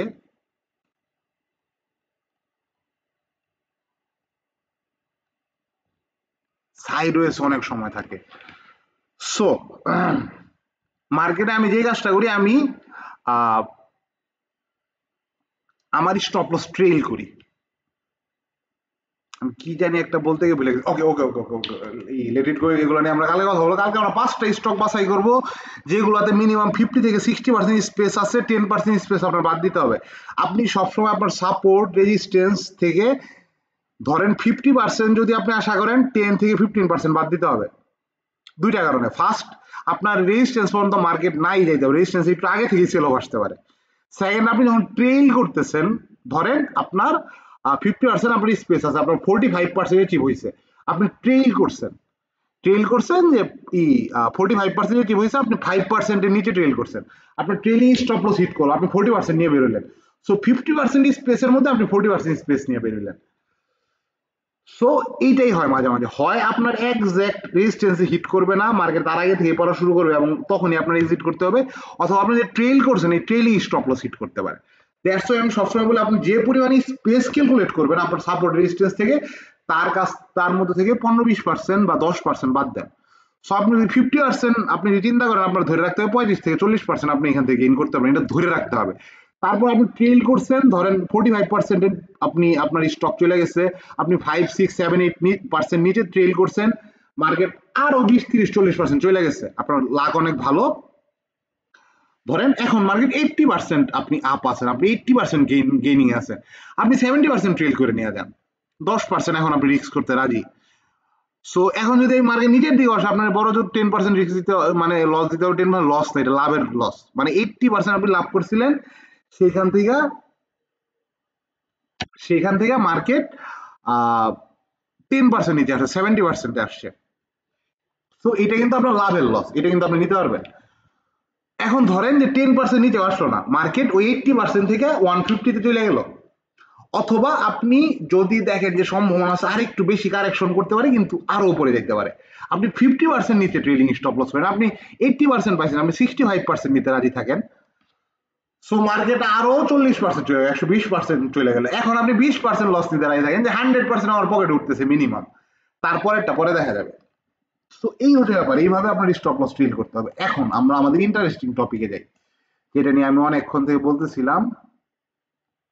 ওকে, এটা হচ্ছে সাইকোলজিক্যাল একটা ভিডিও। অনেকে আমাকে বলছেন যে ভাই, আমরা একটা বিয়ার ফেজ দেখছি, বিয়ার ফেজের পর আমাদের সাইকোলজি অনেকটাই মানে কি বলে এটারে, হালচাল মাইজে গেছে আমাদের সাইকোলজিতে। সো একটু আমাদের বলেন যে কিভাবে একটা মানে এই মুহূর্তে আমাদের সাইকোলজিক্যালি মানে স্ট্রং থাকা যাবে। সো এটা তো আমি আমার এক্সপিরিয়েন্স থেকে বললাম, প্লাস প্লাস আমি একটা কাজ করছি, আমি চ্যাট জিপিটিতে আস্ক করছিলাম এরকম যে আহ আমাদের বাংলাদেশের মার্কেটে অনেকদিন বিয়ার ফেসে ছিল, অনেকের 1 কোটি টাকার পোর্টফোলিও 30-40 লাখ টাকা চলে আসছে, তাদের মাসিক ইনকাম 1 থেকে 2 লাখ টাকা।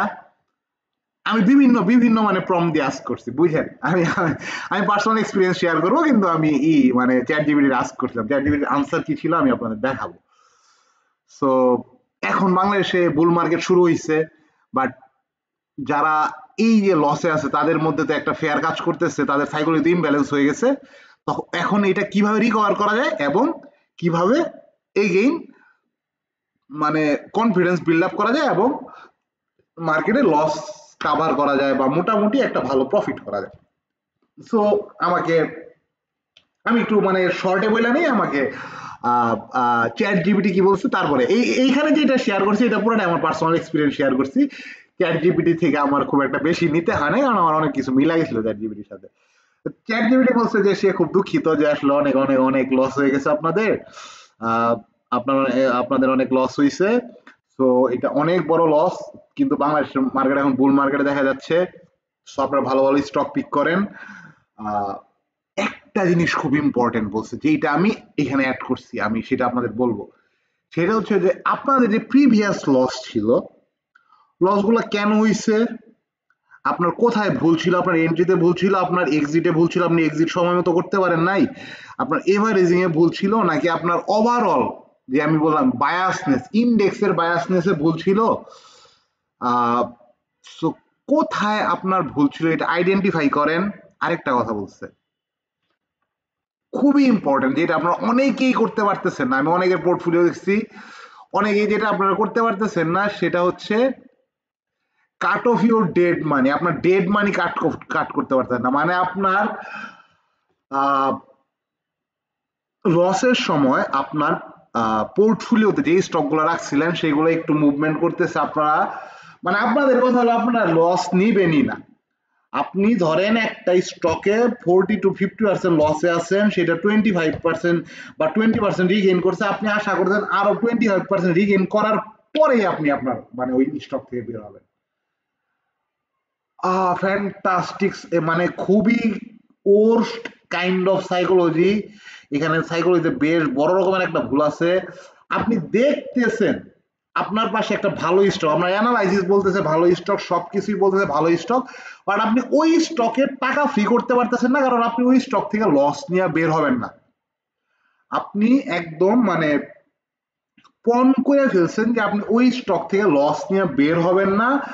দ্যাটস ওয়াই আপনি কি করছেন, আপনি কিন্তু আপনার মানে ওই স্টক থেকে টাকা ফ্রি করতেছেন না। আপনার সামনে হয়তো আরো ভালো স্টক আসতেছে, ফান্ডামেন্টালি সাউন্ড এবং টেকনিক্যালি সাউন্ড, আরো কিছু পলিটিক্যালি সাউন্ড কিছু স্টকও কিন্তু এখন বেশ ভালো করতেছে, কিছু গ্রুপ অফ কোম্পানি বেশ ভালো করতেছে। আমরা যদি দেখি রহিমা, অ্যাপেক্স, কিছু গ্রুপ অফ কোম্পানি বেশ ভালো করতেছে। সো টেকনিক্যালি সাউন্ড জাহাজ কোম্পানিগুলো ভালো করার সম্ভাবনা, ডব্লিউএম এর শিপইয়ার্ড, বিএসসি, মানে কিছু গ্রুপ অফ কোম্পানি বেশ ভালো করার সম্ভাবনা আছে। সো এই স্টকগুলা আপনি দেখতেছেন, আপনি জানতেছেন, আপনি বুঝতেছেন, কিন্তু আপনি আপনার ওই প্রিভিয়াস স্টক থেকে লস নিবেন না। এই গোয়ার তুমির কারণে আপনারা কিন্তু খুব একটা ভালো মানে লস কাভার করতে পারবেন না। সো আরো কিছু মানে সর্বনিম্ন কিছু সাজেশন দিচ্ছে আমাকে আমার চ্যাট জিপিটি, বাট আমি আমার আমার পার্সোনাল এক্সপিরিয়েন্স থেকে বলি, যেহেতু আমি ওয়ার্ল্ড মার্কেটে ট্রেড করি। বুঝলেন, আমি একটা কাজ করি যেটা, কারণ ওয়ার্ল্ড মার্কেটে আমাদের কিছু সুবিধা আছে, কিছু অসুবিধা আছে। সুবিধা হচ্ছে আমাদের মার্কেট 21 ডেজ খোলা থাকে, শনি আর রবিবার বন্ধ থাকে, এই 2 দিন ওয়ার্ল্ড হলিডে। সো আমরা যে কাজটা করি, এই 21 দিনের মধ্যে আমি বড় জোর 8 থেকে 10 দিন খুব বেশি, আর 4 থেকে 5 দিন, মানে এভারেজে আমি 8 দিন ট্রেড করি। কিন্তু আপনারা শুনবেন, যারা ফরেক্স ট্রেড করে বা যারা ওয়ার্ল্ড মার্কেট ট্রেড করে তারা ডেইলি ট্রেড করে। নো, আমি করি না। আমি ট্রেডে বসি যে আমি আজকে কোনো ট্রেড নিব না। একান্তই মার্কেট যদি আমার জোর করে কোনো ট্রেড ধরাই দেয়, যে ভাই ধরেন যে আমার একটা লেভেল আছে মার্কেটের 60 টাকায়, আমার একটা লেভেল আছে 20 টাকায়, কারণ মার্কেটে একদিনে ফল হয়ে গেল বিরাট ধুরুম করে, একদিনে মার্কেট খুব বড় সড়ো ফল হয়ে গেল, কিন্তু এর পিছনে কোনো ফান্ডামেন্টাল বেসিস নাই। আমি বুঝলাম যে এটা জাস্ট একটা লিকুইডিটি হান্ট করার জন্য মার্কেট আসছে। ওকে, আমি একটা টেস্টিং ট্রেড নিব। বুঝলেন, 60 টাকা থেকে 20 টাকা আসছে, বুঝছেন, 60 টাকা থেকে মার্কেট 20 টাকা আসছে। আমি চিন্তা করছিলাম 30 টাকা আসলে কিনবো, কিন্তু যেহেতু টানা 20 টাকায় চলে আসছে, ওকে আমি 20 টাকা একটা টেস্টিং ট্রেড নিব। মানে আমি যদি এখানে 1 লাখ টাকা ইউজ করি, আমি টেস্টিং ট্রেড ইউজ করবো 25,000 বা 30,000। মার্কেট যখন আমার 30 কে ক্রস করবে এবং স্ট্রংলি ক্রস করবে এবং সাপোর্ট নিবে, কারণ 30-তে তো অবশ্যই আমি কোনো একটা অ্যানালাইসিসের বেসিসে এখানে আমি নিছিলাম। 30-এর সাপোর্ট দিয়ে আমাকে যখন আবার বেটার কিছু শো করবে, আমি আমার ফুল কোয়ান্টিটি মানে আমার 75 যে এখানে আছে এটা আমি ডিপ্লয় করে ফেলবো, বা আমার 70 আছে এটা আমি ডিপ্লয় করে ফেলবো। এখন 30-তে আমি যে 25 বা 30% ডিপ্লয় করছি, এইখানে কিন্তু আমার অলরেডি একটা 10% এর প্রফিট হয়ে গেছে। সো এখন কিন্তু আমি আর একটু রিল্যাক্সেও ডিপ্লয় করতে পারি। ওকে, এগুলো আমি পরে দেখে, আমি আগে বলি যে আমার আজকের মানে ইয়েরই কি। ওকে, 3 বছরে একটা ডাউনফল আমরা দেখতে পাইছি। সো প্রথম ইয়ারে যখন আমরা মানে এইখানে ছিলাম, তখন আমরা চিন্তা করছি, আমরা যদি একটু মানে এটা দিয়ে দেখানোর চেষ্টা করি,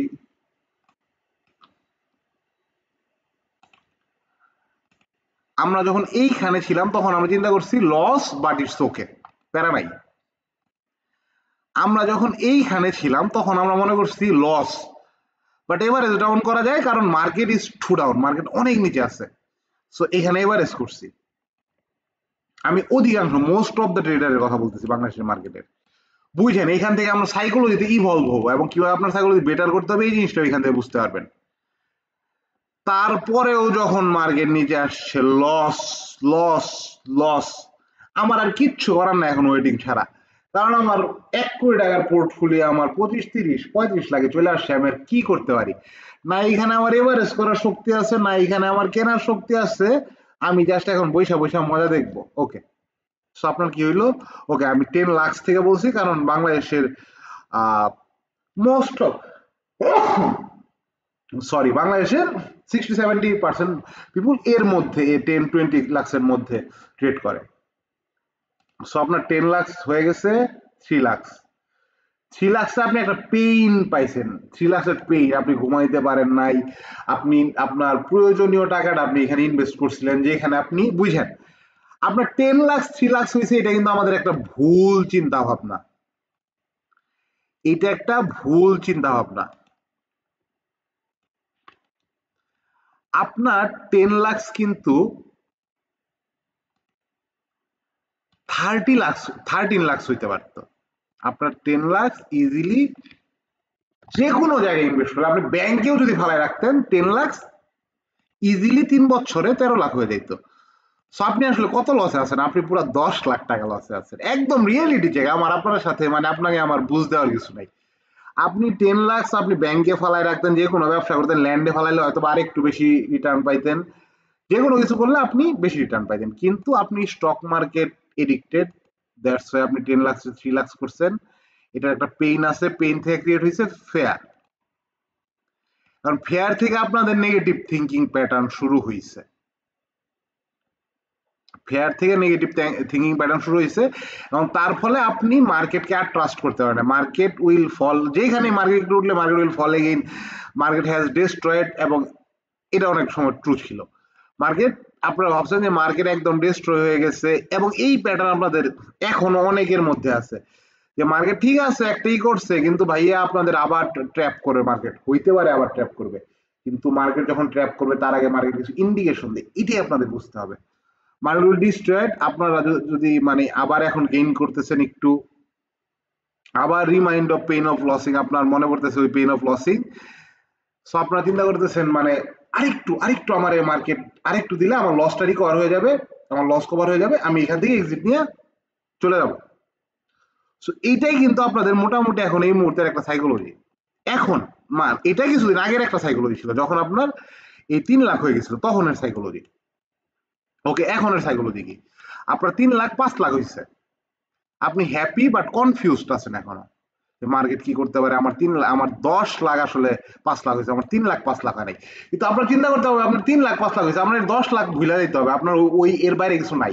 আপনার 3 লাখ থেকে আপনি 5 লাখ করছেন, আপনি প্রফিটেবল, আপনি প্রফিটেবল, আপনার মধ্যে এই কনফিডেন্সটা রাখতে হবে। আপনি যে 10 লাখ থেকে 3 লাখে গেছিলেন, আমার 7 লাখ লস, এইটা বাদ দেন, এটা মার্কেটে দিচ্ছেন। এইখান থেকে যদি আপনি শিক্ষা নিতে পারেন তাহলে 7 লাখে আপনি ভবিষ্যতে 70 লাখও করতে পারবেন। মার্কেট অপরচুনিটি দেবে, মার্কেট বারবার অপরচুনিটি দেয়, মার্কেট অপরচুনিটি দিবে। হয়তো মার্কেট রিসেন্ট সময় অপরচুনিটি দিতে পারে, নেক্সট 2-3-4 বছরে এমন অপরচুনিটি দিতে পারে যে আপনি কিভাবে 10 লাখে 7 গুণ করতে পারবেন। বাদ দেন, বাংলাদেশের মার্কেটে এটা মানে খুবই মানে মানে ওভার চিন্তা ভাবনা। আমি 10 লাখে 3 গুণ করতে পারবেন। সো আপনার 10 লাখ টাকায় আপনি 30 লাখ টাকা 40 লাখ টাকা করতে পারবেন। আপনি যদি আরেকটু মানে কনফিডেন্স পান, আপনি যদি আরো যদি আপনার মানি সাপোর্ট থাকে, আপনি আরো এই মানে মানি ডিপ্লয় করে আপনি কিন্তু অনেক বেশি প্রফিট করতে পারবেন। তো আমি 10 লাখ ডিপ্লয় করছিলেন, 3 লাখ, এখন 5 লাখ হয়েছে। আপনার যদি মানে বেটার একটা জায়গায় আপনি যদি কনফিডেন্স পান, আপনি আরো যদি 10 লাখ আপনি ওই 10 লাখ 20 লাখ করতে পারবেন। সো আলটিমেটলি কি হইলো, আপনার 5 লাখ টাকা লস আছে, আপনি 10 লাখে 20 করলেন, আপনি 15 লাখ টাকা, সরি 5 লাখ টাকা লস আছে, 10 লাখে 20 করলেন, আপনি আলটিমেটলি 5 লাখ টাকা কিন্তু প্রফিট করলেন। সো এইভাবে, এবং যদি এই সাইকেল আপনি একবার পড়ে যান, আপনার মানে স্টক মার্কেট আপনার অনেক দিবে। স্টক মার্কেট আপনার যতটুকু ক্ষতি করে, আপনি যখন একবার কনফিডেন্স পাওয়া যান, এবং আপনি যদি আপনার টাকার ব্যাকআপ রাখেন, সবসময় আমি একটা কথা বলি, স্টক মার্কেটে অলওয়েজ টাকার ব্যাকআপ রাখা উচিত। কখনোই ধারের টাকা, কখনোই খুবই ইম্পর্টেন্ট টাকা স্টক মার্কেটে আনা উচিত না, যদি না আপনি 90% শিওর থাকেন যে মার্কেট উইল বাউন্স ব্যাক। কিন্তু এইটা শিওর হওয়ার জন্য আপনার অনেক অ্যানালাইজ করতে হবে।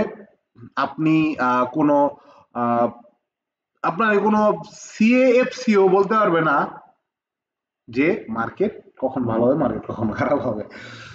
সো সিএফসিও যদি বলে এবং তাদের কথা যদি সঠিক হয়, তারা একটু লং টাইম চিন্তা ভাবনা করে। সো অত সময় আপনি ধরে রাখতে পারবেন কিনা এখানে একটু আছে।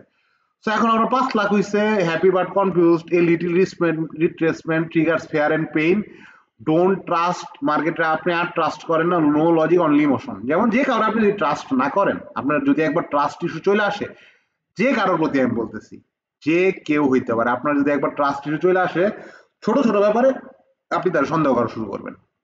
সো মার্কেটের প্রতি যেহেতু আপনার ট্রাস্ট ইস্যু নাই,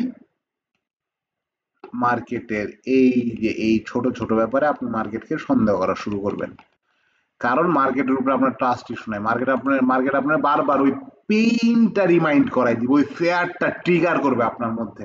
আপনি লজিক্যালি চিন্তা ভাবনা করতে পারবেন, আপনি অনলি ইমোশনাল বেসে চিন্তা ভাবনা করবেন। Sell quickly and get out of market, এটাই হবে আপনার মানে স্ট্র্যাটেজি। মানে কিন্তু এইটা, this is the wrong strategy. এইটা একটা রং স্ট্র্যাটেজি। এখন এখন এখন যদি আপনার এই মোমেন্টামটা রাইড করতে হয় এবং 5 লাখকে 10 থেকে 15 লাখে আবার নিয়ে যাইতে হয়, তাহলে আপনার মধ্যে একটু কনফিডেন্স বিল্ড করতে হবে। বুঝেন, আপনারা, আমি বলতেছি স্টক মার্কেট বুলিশ হবে, সে বলতেছি স্টক মার্কেট বুলিশ হবে, অমুক বলতে স্টক মার্কেট বুলিশ হবে, তমুক বলতে স্টক মার্কেট বুলিশ হবে। বাংলাদেশের মার্কেটের মধ্যে যেহেতু অনেকদিন মার্কেট নেগেটিভ ছিল এবং বাংলাদেশের অধিকাংশ রিটেল ইনভেস্টর, এখনো তেমন কোনো মানে পোক্তা সবু মানে পোক্তা কোনো কি বলবো, পোক্তা কোনো মানে প্রমাণ নাই যে বিদেশি ইনভেস্টর অ্যাক্টিভ হচ্ছে। So any kind of big movement in our country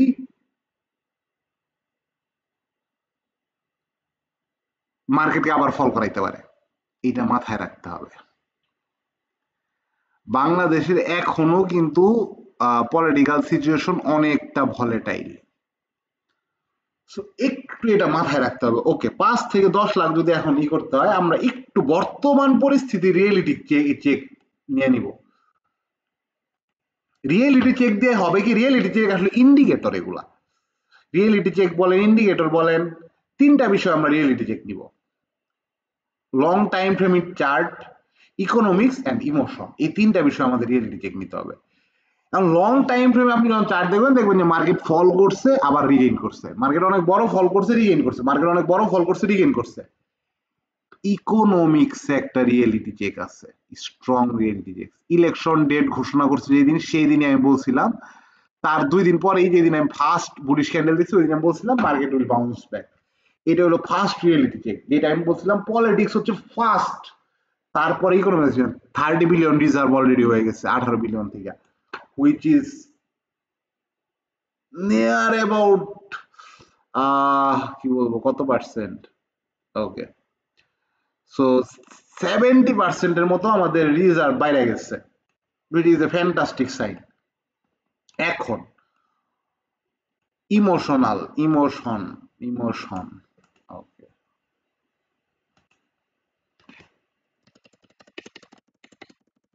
ইমোশনে কিছু রিয়েলিটি চেক আনতে হবে। ওকে, আমি নেগেটিভ ইমোশনে আসি। ফার্স্ট অফ অল এটা মাইনা নেন যে ইমোশন অলরেডি নেগেটিভ। এইখানে আমি একটু লেখা রাখি, ইমোশন অ্যাকসেপ্ট নেগেটিভনেস।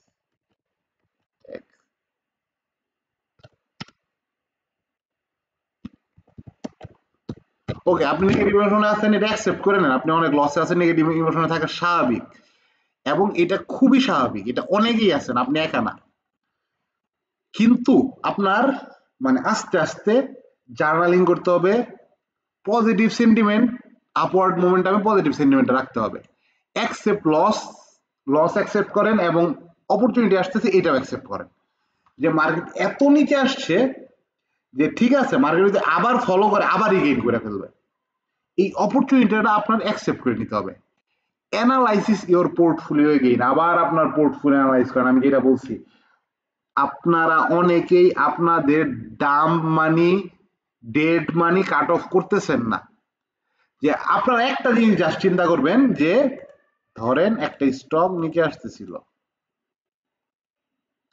স্টকের এই ধরনের একটা মোমেন্টামে আপনি এখানে এন্ট্রি করছেন, আপনার এন্ট্রি এইখানে,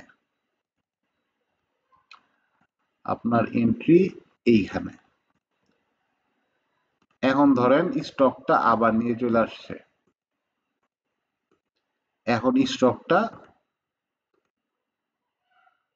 এইরকম করতেছে। সাপোজ আমি জাস্ট বোঝার জন্য মানে বললাম, আপনি কি এই স্টকটা এই প্রাইসে বাই করবেন? মানে এখন ধরেন আপনি 5টা স্টক চুজ করলেন বা 10টা স্টক চুজ করলেন, আমি জানি না আপনার পোর্টফোলিওতে আপনি কয়টা স্টক রাখেন, সাপোজ 10 স্টকস। আপনার 10টা স্টকস এর মধ্যে কি এই স্টকসটা পড়ে, নাকি আপনি অনলি আপনার লস কভার করতে হবে, এই জায়গায় গেলে লস কভার হবে, দ্যাটস ওয়াই আপনি এখানে পড়ে আছেন। যদি আপনার মনে হয় আপনার 10টা স্টকস এর মধ্যে এই স্টকস পড়ছে, টেক ইট, এটা রাখেন, কোনো সমস্যা নাই। যদি আপনার মনে হয় 10টা বা 15টা স্টকের মধ্যে আপনার এই স্টক নাই, আপনি স্টক এখনো ওই লস আপনি দেখতে পারতেন, আপনার পোর্টফোলিওতে আপনার কিছু স্টকসে লাভ, কিছু স্টকসে লস, লসগুলো আপনি দেখতে পারতেন, এগুলোর যখন লস কভার হবে আমি তখনই কাটবো। Please market, you are expecting from market, don't care about your portfolio, market don't care about your emotion, mind it. এটা আমি খুব অ্যাগ্রেসিভলি বলতেছি, মার্কেট জানেই না আপনি কে, মার্কেট জানেই না আপনি কে, আপনি রহিম করিম যদু মধু, মার্কেট জানে না আপনার কত লস হয়েছে, মার্কেট জানে না, মার্কেট ডোন্ট কেয়ার। আপনার ইমোশনের কি অবস্থা, আপনার এক্সট্রিম সিচুয়েশনে যাই, বলি কিছু কথা, কিছু কথা বলা উচিত। 2010-এ অনেকে সুইসাইড করছিল, আপনার মানসিক কি অবস্থা, আপনি মানসিকভাবে ভাঙা পড়ছেন, আপনি ডিপ্রেশনে আছেন, আপনি ঘুমাইতে পারতেছেন না, আপনি স্লিপিং পিল নিতেছেন, আপনি চিন্তা করতেছেন আত্মহত্যা করবেন। Market don't care about it, market বিন্দু মাত্র এটা কেয়ার করে না, মার্কেট জানেই না আপনি কে, প্রথমে আমি যে কথাটা বললাম। সো মার্কেটের সাথে পাঙ্গা নিতে যায় না, মার্কেট আপনার শত্রু না, মার্কেট মার্কেটের মতোই বিহেভ করতে হবে, আপনার লজিক দিয়ে, আপনার ক্রিটিক্যাল থিঙ্কিং দিয়ে, আপনার অ্যানালাইসিস দিয়ে এখান থেকে আপনার আপনার মতো করে আদায় করে নিতে হবে। So the thing is accept losses and opportunity, analyse your portfolio again mistakes, আপনি কোথায় কোথায় মিস্টেক্স করছিলেন, এই এন্ট্রিটা কি আপনার নেওয়া উচিত ছিল, ওই মুহূর্তে দেশের কি অবস্থা ছিল, দেশের ইকোনমিক্যাল কি অবস্থা ছিল, আপনি এন্ট্রিটা নিউজ বেসড নিছিলেন বা টেকনিক্যাল বেস নিছিলেন, টেকনিক্যাল বেস নিলে আপনি কি এক্সাক্ট জায়গায় আপনার স্টপ লস ইউজ করছেন কিনা, নেগেটিভ ট্রেন্ডে আপনার একটু মানে কনসিয়াস থাকা উচিত ছিল, এক জায়গায় স্টপ লস, এক জায়গায় আপনি আপনার এভারেজিং করছেন কিনা, অথবা এভারেজিং এর একটা কিছু নিয়ম আছে, এভারেজিং আপনি মানে নেগেটিভ ট্রেন্ডে আপনি চাইলে এভারেজিং করতে পারবেন না, নেগেটিভ ট্রেন্ডে কোথায় এভারেজিং করে আমি বলি, ট্রেন্ড নেগেটিভ, আমি আপনার একটু আগে যে কথাটা বললাম, আপনি এইখানে বাই করছেন অথবা এইখানে বাই করছেন, ট্রেন্ড নেগেটিভ, ট্রেন্ড অনেকটা পরে আসছে, আপনি কোনোভাবে স্টপ লস নেন নাই, আপনি অনলি এভারেজ করবেন যখন মার্কেট এখানে সাপোর্ট নিবে, মার্কেটের ফলিং মার্কেটে এভারেজিং করবেন না। আরেকটু ভালোভাবে বুঝাই আপনাদের, আপনি এখানে বাই করছেন না, আপনার এভারেজ করার জায়গা ছিল এইটা, এইটা, নট দিস, নট দিস, এখানে কোন একটা জায়গায় মার্কেট কিন্তু এখানে সাপোর্ট নেয় নাই, এর নিচ থেকে পড়ে গেছে। সো এই একটা জায়গা যেখানে মার্কেট ব্রেক করছে, মার্কেট সাপোর্ট নিছে, এটা আপনার এভারেজিং এর জায়গা। সো তারপরে মার্কেট আবার মুভমেন্ট করছে। সো কোথায় আপনি এভারেজিং করছেন, আমরা সাইকোলজিক্যাল কি চিন্তা ভাবনা ছিল তখন, আপনার প্ল্যান কি ঠিক মতো ছিল, প্ল্যান, প্রপার প্ল্যানিং লাগবে, আপনার একটা স্টকে এন্ট্রি আগে প্রপার প্ল্যানিং লাগবে। আরেকটা জিনিস অ্যাড করি, প্ল্যান, আপনার কি কোনো প্ল্যান ছিল, প্ল্যান থাকলে কি আপনি প্ল্যান মানছিলেন, প্ল্যানটা কিসের উপরে বেস ছিল? আপনার পোর্টফোলিও অ্যানালাইজ করতে হবে। আপনি যদি এই মার্কেটের এই ক্যাপচারটাতে ভালো একটা রিগেইন করতে চান, আপনার প্রিভিয়াস মিস্টেক্স থেকে শিখতে হবে। কারণ আমি একটা কথা বারবার বলতাম, এই যে আমরা একটা বড় বিয়ার মার্কেট দিয়ে যাচ্ছি, যখন বিয়ার মার্কেট ছিল, এইটা আমাদের লেসনের টাইম। যারা এই বিয়ার মার্কেট থেকে একবার শিক্ষা নিচ্ছেন, তারা আর কখনো বিয়ার মার্কেটে লস করবেন না। তারা আর কখনো বিয়ার মার্কেট থাকবেনই না, লস তো পরের কথা। সো এই বিয়ার মার্কেট থেকে যদি আপনি শিক্ষা না নিয়ে থাকেন, এখনো সময় আছে, আপনার পোর্টফোলিও অ্যানালাইজ করেন, শিক্ষা নেন।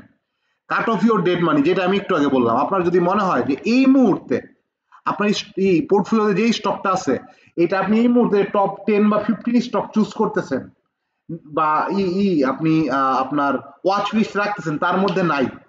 ধরেন আমার পোর্টফোলিও যদি একটি স্টক থাকতো, যেই স্টকটা মোটামুটি নেগেটিভনেস এর মধ্যে আছে, ভালো একটা মানে লসের মধ্যে আছে, ধরেন ওই স্টক আমার 30% 50% লস এখনো আছে, কিন্তু আমার এই ধরনের মানে আমি মানে স্টক এখনো বাছাই এখনো শুরু হয় নাই, কিন্তু এতগুলা স্টকের মধ্যে ওটা নাই। এখানে কিন্তু অনেকগুলো স্টক আছে, এখানে অলমোস্ট 22 22 24 স্টকস আছে। সো এই স্টকগুলোর মধ্যেও আমার ওই স্টক নাই, ওইটা আমার পারফেক্ট ডেড মানি বা ডাম মানি। আমি ওইটার সাথে সাথে কাট অফ করবো কালকে, এবং আমি আমার অ্যানালাইসিসের বেসিসে যে স্টকটা মনে হচ্ছে ভালো একটা মোমেন্টাম কন্টিনিউ করতে পারে, আমি ওই স্টকে। How to trade in up trend, know how up trend actually work, কিভাবে আপ ট্রেন্ড ওয়ার্ক করে এবং কিভাবে আপ ট্রেন্ড ট্রেড করতে হবে, এটা আপনার জানতেই হবে। মার্কেটের 3টা সাইকেল আমি বারবার বলি। Market, proper up trend. Proper up trend কোনটা আমি আপনাদের বলতেছি। মার্কেট তার প্রিভিয়াস লোকে ব্রেক করে না, মার্কেট তার প্রিভিয়াস হাইকে ব্রেক করে না, মার্কেট তার প্রিভিয়াস হাইকে ব্রেক করে না। Channel channel channel channel market তার প্রিভিয়াস হাইকে ব্রেক করছে বাট লোকে ব্রেক করে নাই, প্রিভিয়াস হাইকে ব্রেক করছে বাট লোকে ব্রেক করে নাই। সো এখানে একটা চ্যানেল হইছে। আরেকটা হচ্ছে সাইডওয়েজ, খুব ক্লিয়ার। সাইডওয়েজ কি আপনারা সবাই জানেন, সাইডওয়েজ বলার দরকার নাই, এটা হচ্ছে সাইডওয়েজ মার্কেট। সো মার্কেটের এবং আপনার স্টক কোন অবস্থায় আছে, এই জিনিসটা আপনার জানতে হবে, এই জিনিসটা বুঝতে হবে, এবং এই অনুসারে আপনার ট্রেড করতে হবে। সো মার্কেট এখন পর্যন্ত পিওর আপ ট্রেন্ডে আছে, কারণ কি, মার্কেট তার প্রিভিয়াস হাইকে ব্রেক করে নাই। আমরা যদি একটু দেখি আমাদের ইন্ডেক্সে, মার্কেট তার প্রিভিয়াস লোকে একবারও ব্রেক করে নাই। আমি যদি এখন লো গুলা মার্ক করা শুরু করি, এই যে এখানে একটা লো ছিল, এটাকে ব্রেক, প্রিভিয়াস হাইকে ব্রেক করে নাই। ওকে, এটা একটা একটা যুদ্ধ পরিস্থিতিতে একটু প্রিভিয়াস হাইকে ব্রেক করছে, এটা হাই ছিল, যাই হোক প্রিভিয়াস হাইকে ব্রেক করছে, বাট সাথে সাথে আবার রিগেইন করছে। এখন হাই কোনটা, এখানে একটা হাই আছে, মার্কেট এই হাইকে ব্রেক করতে পারছেন না। এখন হাই কোনটা, এইখানে একটা হাই আছে, মার্কেট এই হাইকে ব্রেক করতে পারছেন না। এখন হাই কোনটা, এই হাইকে ব্রেক করছে, মার্কেট এই হাইকে ব্রেক করতে পারছে, এখনো না। সো মার্কেট প্রপার আপ ট্রেন্ডে, প্রপার বলতে প্রপার আপ ট্রেন্ডে মার্কেট এখন পর্যন্ত। সো মার্কেট সামনে একটা সাইডওয়েজ ক্রিয়েট করতে পারে, তারপরে আমরা হিসাব করতে পারবো মার্কেট নেক্সট কোথায় যেতে পারে। ওকে, সো আমরা যেখানে ছিলাম আমরা আবার একটু এখানে যাই। ওকে, সো আপনার অ্যাপ্রোচে বেশ কিছু ব্যাপার আছে যেগুলো আপনাদের ঠিক করতে হবে। সো এখন আপনাদের কিভাবে চিন্তা করতে, রিয়েলিটি চেকের মাধ্যমে আপনাদের আমি একটু কনফিডেন্স দেওয়ার চেষ্টা করলাম। ইলেকশন ডেট আর 300 বিলিয়ন রিজার্ভ আমাদের খুব একটা কনফিডেন্স দিচ্ছে যে মার্কেট ভালো হতে পারে।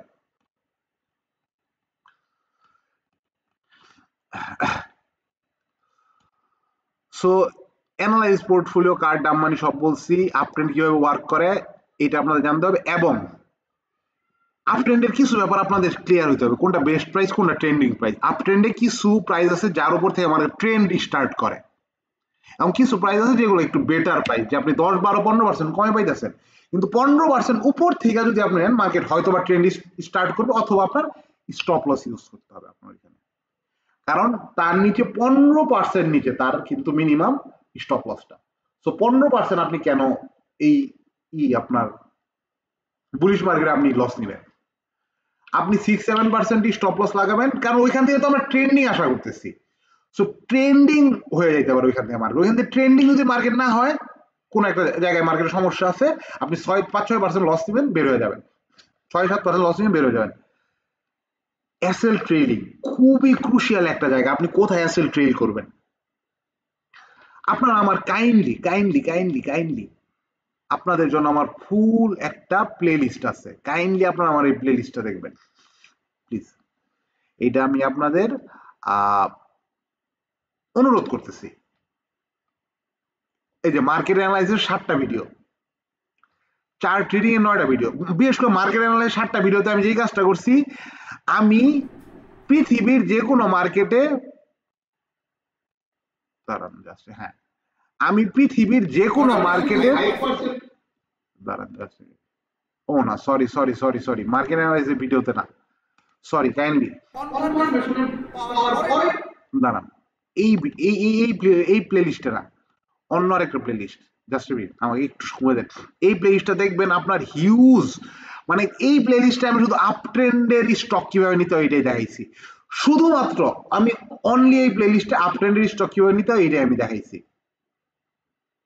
কিন্তু আমার প্লে লিস্টটা কোথায়? Still guessing where the chart will go. Up or down? Stop guessing. Start analyzing. Indicators that actually work. Alerts. এরকম একটি স্ট্রং মুভ, তারপরে মার্কেট ধরে এরকম লোয়ার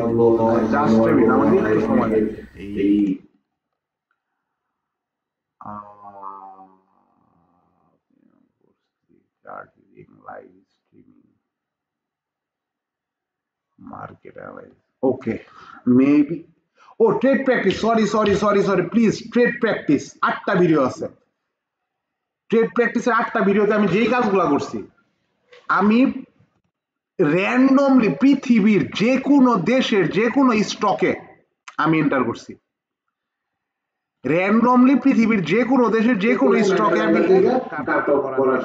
এবং যে কোনো জায়গা থেকে কাট অফ করছি, পৃথিবীর যে কোনো দেশের, আমি বলতেছি বুঝেন, পৃথিবীর যে কোনো দেশের যে কোনো একটি স্টকে আমি মানে একদম মানে স্ক্রল করতে করতে ধাম করে আমি একটি স্টকে ঢুকে উঠছি, যে কোনো জায়গা থেকে কাট অফ করছি, যে কোনো দেশের যে কোনো স্টকের যে কোনো টাইম ফ্রেম থেকে কাট অফ করছি, তারপরে আমি আপনাদের ট্রেড করে দেখানোর চেষ্টা করছি, লজিক ব্যাখ্যা করছি, ওয়েট করছি, ট্রেড আমার সেট আপে আসছে, ট্রেড নিছি 1:3 মিনিমাম আমি ট্রেড নিতাম, কিছু ট্রেডে আমার লস আসছে, কেন লস হয়েছে, কেন লাভ হয়েছে, লজিকগুলো ব্যাখ্যা করছি। প্লিজ কাইন্ডলি 8টা ভিডিও দেখেন, আমার মনে হয় না আপনার কোর্স করার দরকার আছে। এই 8টা ভিডিওতে আমি অনেক সুন্দরভাবে আমি আপনাদের বলার চেষ্টা করছি, আমি আপনার রিজনিং দিয়ে বোঝানোর চেষ্টা করছি, এবং প্রত্যেকটা স্টক আপ ট্রেন্ডের স্টক আমি এই ধরেন যে 8টা যদি ভিডিও থাকে, 8টা ভিডিওতে আমি মিনিমাম 16টা থেকে 18টা বা 20টা আমি মানে ট্রেড নিছি, এর মধ্যে 4-5-6টা আমার লসে ছিল, আর ধরেন যে 13-14টা আমার প্রফিটে ছিল, কিছু হয়তো ব্রেক ইভেনে ছিল, 12-13টা প্রফিটে থাকতে পারে। প্রত্যেকটি স্টকের লজিক ব্যাখ্যা করছি, এবং 20টার মধ্যে 16 থেকে 17টা স্টক আপ ট্রেন্ডের স্টক। তো ট্রেন্ডিং স্টক কিভাবে ট্রেড করতে হয় এটা আপনারা আমার এই প্লে লিস্টটা দেখবেন কাইন্ডলি, ট্রেড প্র্যাকটিস। এটা আপনারা আমার চ্যানেলে যাবেন, আপনারা আমার চ্যানেলে যাবেন, চ্যানেলে গিয়া আপনারা প্লে লিস্টে যাবেন, অথবা এই ফর ইউতে আছে ট্রেড প্র্যাকটিস সেশন, আপনারা প্লে লিস্টে গিয়েও এটা দেখতে পারেন, প্লে লিস্টেও আছে, অথবা for you trade practice session আছে। So trade practice, so whatever, so আমরা যেখানে ছিলাম, ওকে আমরা এখানে না, ওকে। সো কিভাবে এসএল ট্রেল করতে হয় এইটাও আমরা ট্রেড প্র্যাকটিসে দেখাইছি, আমি এইখান থেকে কিন্তু ট্রেড প্র্যাকটিসে গেছিলাম। কিভাবে পার্শিয়াল বুকিং করতে হয়, how and when to hold, আপনাকে বলবে যে সবাই বলবে যে এখন স্টক হোল্ড করার সময় না, সব স্টক না, কোন স্টক হোল্ড করতে হবে, কোন স্টক এই মুহূর্তে আপনার ছেড়ে দিতে হবে, আপনার ধরেন 40% 50% প্রফিট হয়ে গেছে, সরি, কোন স্টক ছাড়তে হবে, কোন স্টক আপনার এসএল ট্রেল করতে হবে, কোনটা ট্রেন্ডিং প্রাইস, কোনটা বেস্ট প্রাইস, এগুলা আপওয়ার্ড, অ্যাকচুয়ালি এগুলো শুধুমাত্র আপওয়ার্ড মোমেন্টামে আপনি কিভাবে ইউজ করবেন এইটা এই জায়গায় জানা খুব ইম্পর্টেন্ট। সো এই ছিল আজকের ভিডিও, আমি আপনাদের একটু মানে সাইকোলজিক্যালি প্লাস কেন কোন ইন্ডিকেটর গুলো ইম্পর্টেন্ট, কেন প্রিভিয়াস কিছু ডাটার মাধ্যমে, যেমন যুদ্ধের মধ্যে আমরা দেখছি যে যুদ্ধের মধ্যেই মোটামুটি আমাদের আমেরিকার স্টক মার্কেট বেশ ভালো মোমেন্টাম শো করতেছিল, এবং আমি ওইটা তুলনা করে আপনাদের দেখানোর চেষ্টা করছিলাম যে মার্কেটে যে মানে যেদিন বাংকার বাস্টার বিস্ফোরণ হলো ওই দিন যে মার্কেটে মোটামুটি বিগ একটা ফল হয়েছিল, ওই দিন আপনাদের অনেকে হরমুজ প্রণালী এই সেই বোঝাইতেছিল, কিন্তু মার্কেট কিন্তু কোনো কিছুই তোয়াক্কা করে নাই। দেখেন মার্কেটে দিন কি পরিমাণ ফল হয়েছিল, ৭,০৫৫ থেকে মোটামুটি আমরা যে পার্সেন্টেজ হিসাব করি,